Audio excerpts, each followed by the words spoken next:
Voici le Galaxy Note 5 qui cette année s'inspire très fortement du Galaxy S6. Alors en fait, les deux gammes de Samsung sont maintenant la même chose.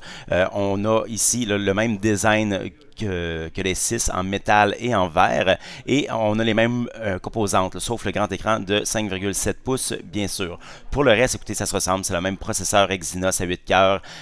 C'est toutes les mêmes caractéristiques. La même caméra arrière, la même caméra frontale. On a aussi un même lecteur d'empreintes digitales. C'est vraiment la même chose.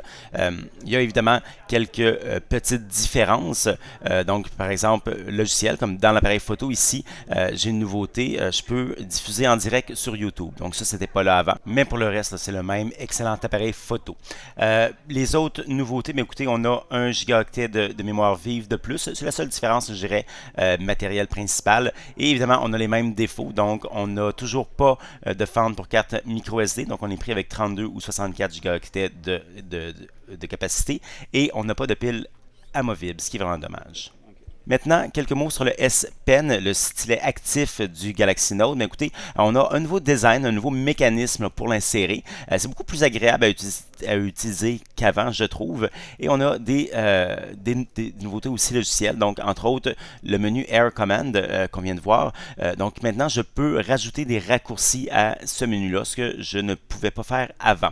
Par rapport au matériel, maintenant, le crayon devrait être plus facile à écrire. Donc, la latence a été réduite, entre autres, c'est plus précis. Tout ça, pas à cause du crayon même, mais à cause de l'écran. Malheureusement, j'ai pas de Note 4 pour comparer côte à côte, mais ça marchait là, super bien. Il y a aussi quelques nouveautés logicielles. Je pense entre autres au fait qu'on peut écrire sur l'écran de veille directement, alors ce qui permet d'être plus rapide dans sa prise de notes. On peut aussi signer des documents PDF. Donc, ça, c'est quelque chose qui va être vraiment très pratique pour ceux qui ont beaucoup de trucs à signer, bien sûr.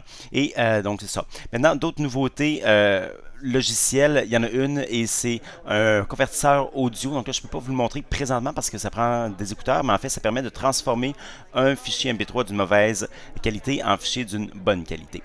Et la dernière chose que je veux vous montrer, c'est un accessoire ici que j'ai beaucoup aimé. C'est un petit clavier QWERTY qu'on peut installer pour remplacer le clavier logiciel du Note 5 par un clavier physique. Donc tout ce qu'on fait, c'est qu'on insère ce couvercle-là qui est très mince, qui est très plastique, très correct, et on colle pas on colle et on installe, on pose le clavier QWERTY sur l'écran. Donc, ce qui est bien aussi, c'est que l'écran va s'ajuster au clavier. Donc, c'est pas juste, il y a quand même un effort logiciel là, derrière et tout reste. Donc, les suggestions restent là. Et quand j'écris, ça marche super bien, ça va vite. Écoutez, c'est pas un BlackBerry, mais honnêtement, ça va beaucoup mieux là, qu'un clavier normal.